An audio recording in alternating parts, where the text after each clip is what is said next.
report Ida Jane Orlando's theory. Her full name is Ida Jane Orlando Pelletier, date of birth August 12, 1925, place of birth United States, first generation Irish American, date of birth death November 28, 2007. Her nationality is American. Education, nursing diploma, Flower Fifth Avenue Hospital School of Nursing 1947.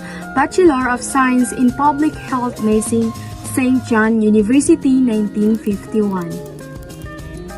Major contribution, developed the deliberative nursing process theory. Published work, The Dynamic Nurse-Patient Relationship 1967. Research focus, mental health integration in nursing curriculum, nurse-patient interaction, legacy, influence modern nursing practice by emphasizing individual. So the first one, definition of theory.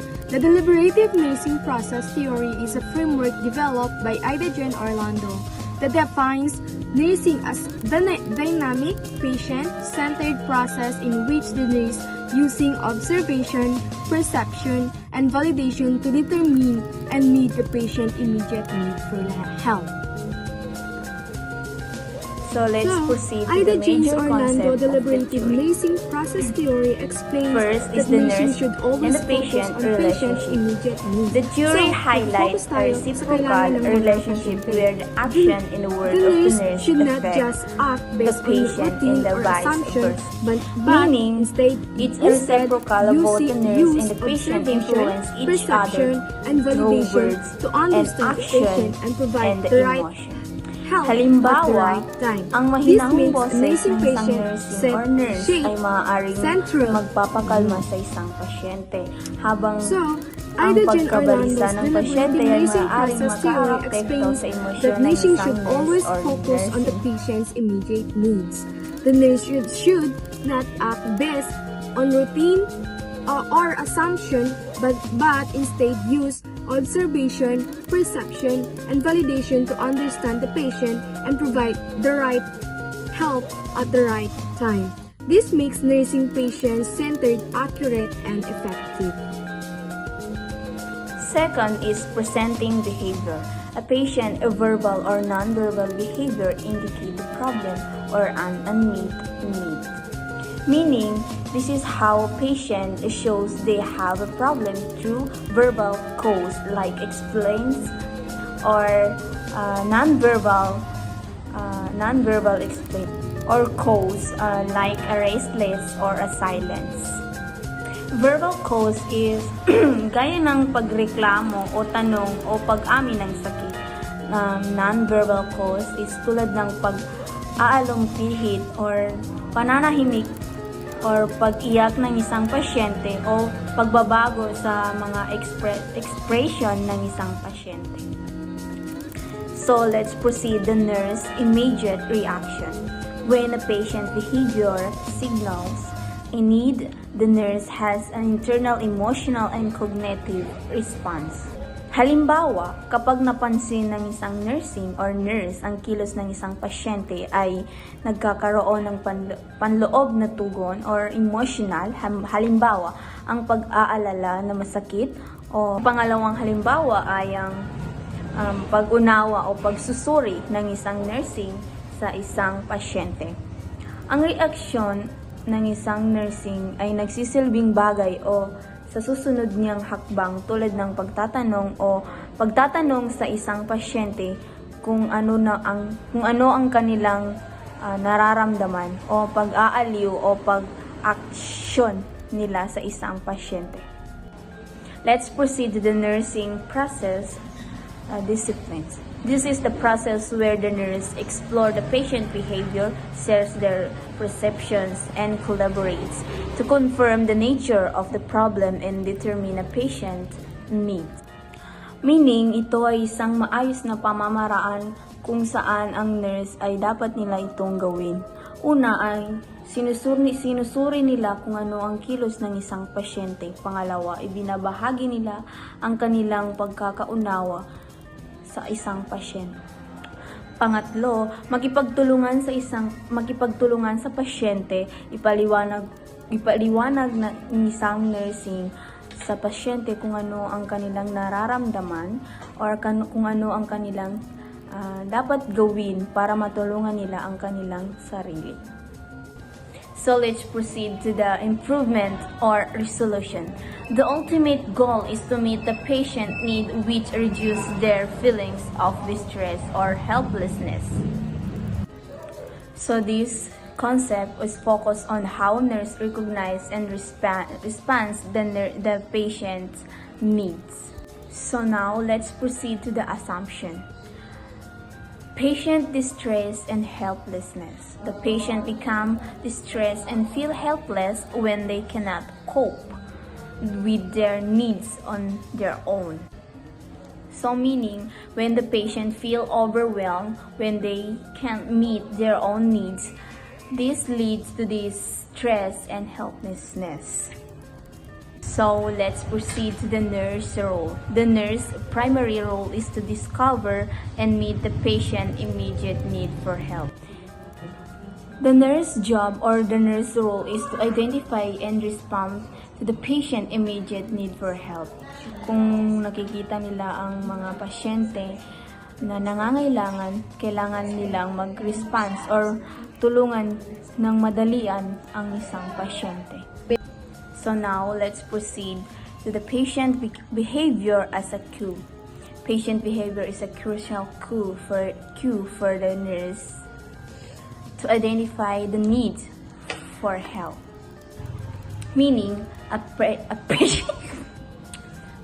patient action, verbal or non-verbal, are signals that something is wrong. Nurse must interpret these cues to understand what help is needed. Let's proceed the nurse and the patient relationship. The theory highlights the dynamic and the reciprocal between the nurse and the patient as a central to the nursing process. The relationship is dynamic and a mutual. Both the nurse and the patient influence each other. Ito ang relasyon ng pasyente o ang nursing. So let's proceed to the validation. The nurse must validate their perception and thought with the patient to ensure the action taken is appropriate and helpful. Pagpapatunay or validation, kailangan kumpirmahin ng isang nursing or nurse sa pasyenteng kung tama ang kanyang pagkakaunawa bago kumilos. Tinitiyak ng isang nursing or nurse na ang kanilang pangangalaga ay akma at epektibo sa kanilang pasyente. And lastly, the nursing action for benefit. The nursing action taken are for the patient benefit and aim to provide the necessary help to relieve distress and meet the unmet need. So, ang action ng isang nursing or nurse para sa kapakanan ng lahat ng kilos ay dapat nakatuon sa kapakanan ng isang pasyente. Ang pagpapagaan ng loob ng isang pasyente, ibibigay kung ano ang pangangailangan ng isang pasyente, sasabihin kung ano ang dapat gawin ng isang pasyente. So, let's proceed to definition about health or paradigm. Number 1 is person. Is the validation receiving care viewed holistically across biological, psychological, social, and spiritual dimensions. Ito yung mga patao na individual natin tinutulungan or inaalagaan as a nurse.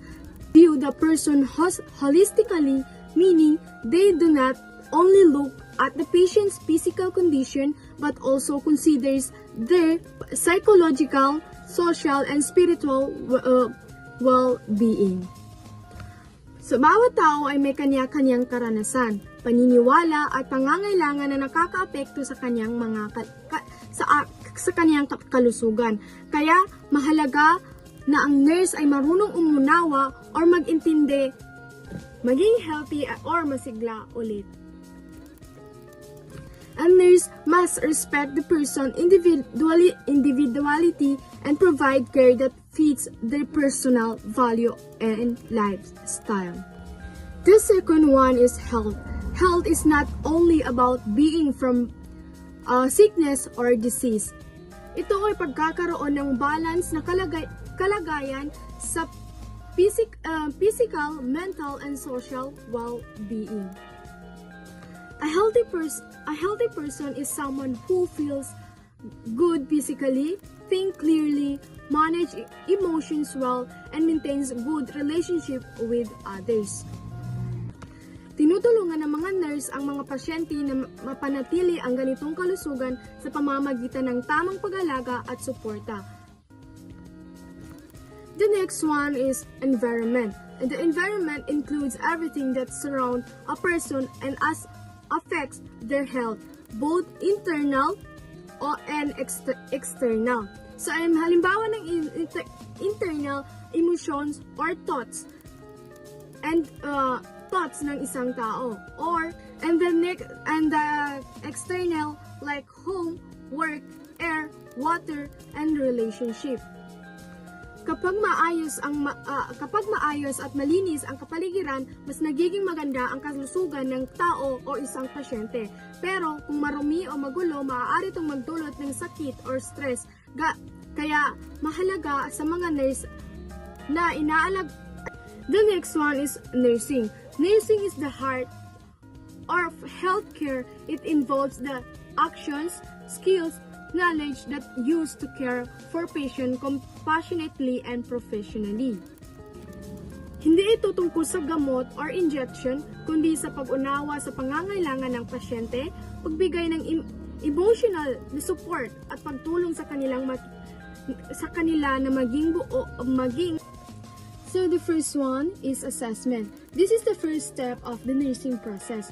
In assessment, the nurse gathers holistic data about the patient, including physical condition, emotional state, lifestyle, and environment, to fully understand their situation. The nurse observes interviews. The nurse observes interviews and checks the patient's medical history to collect both subjective data. Sa pamamagitan ng pag-observation na yon, mas naiintindihan ng nurse ang tunay na kondisyon ng pasyente upang mabigyan sila or siya ng mga tamang pangangalaga. For example, the nurse checks the patient's vital sign as how they feel and observe their behavior or surroundings. The second one is diagnosis.